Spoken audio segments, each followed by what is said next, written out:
हमनी के संस्कृति, हमनी के संस्कार सदा रहे हमनी के साथ। भारत के महान ग्रंथ और काव्य सब के संपूर्ण संकलन सब्सक्राइब करें तिलक।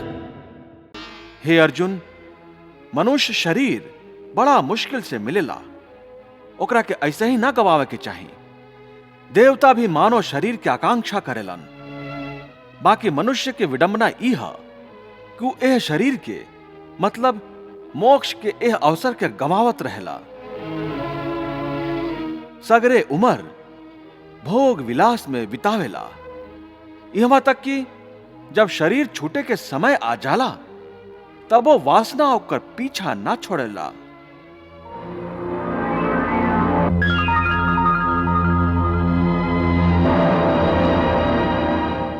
हे अर्जुन, मृत्यु के समय जौन वासना मनुष्य के मन में घूमत रहेला, वह वासना के चलते मनुष्य के दूसर जन्म होखेला। यम यम वापि स्मरन् भावम त्यजति अन्ते कलेवरम तम तमे वैति कौन्ते सदा तद भाव भाविता।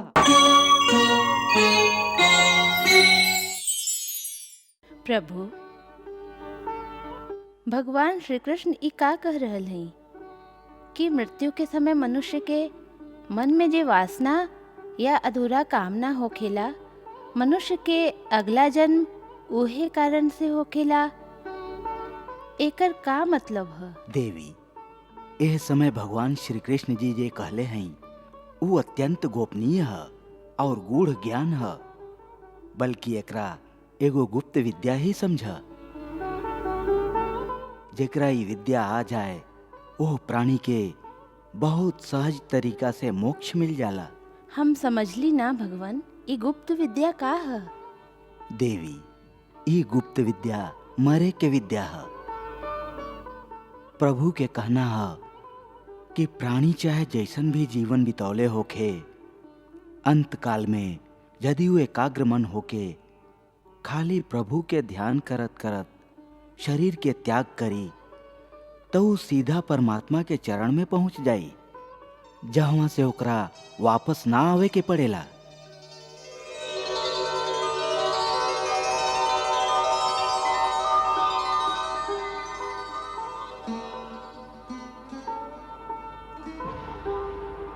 अंतमता सोई गता, मतलब मृत्यु के क्षण बहुत महत्व के क्षण होखेला। एक क्षण में प्राणी जौन बात के ध्यान करेला ओकरे अनुसार ओकरा दूसर जन्म प्राप्त होखेला। भगवान, यह गूढ़ बात के कौनो उदाहरण दे के समझावे के कृपा करी।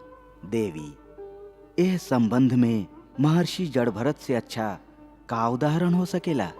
जड़ भरत? जड़ भरत एगो निष्पाप ऋषि रहलन।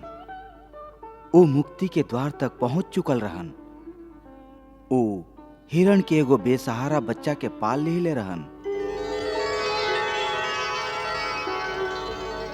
ओह बच्चा से उनकर मन इतना लाग गईल रहे कि हर समय उनका हिरण के बच्चा के ही चिंता लागल रहत रहे।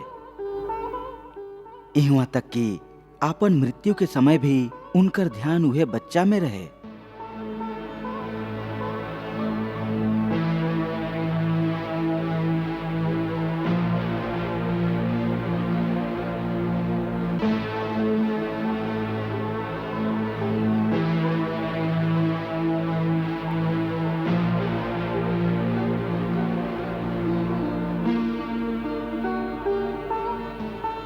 बस अंतिम क्षण में भी काहे कि उनकर ध्यान उहे बच्चा के ओर ही रहे, यही कारण अगला जन्म में उनका हिरण के योनि मिलल रहे।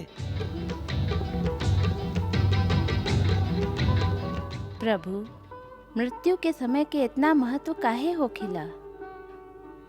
देवी, मनुष्य के मृत्यु के समय मोक्ष के अवसर होखेला। ऐसन समय में यदि मनुष्य आपन विधाता से मिले के बदले ओकर माया के मोह में पड़ल रही त ई विधाता के अपमान जैसन ही है।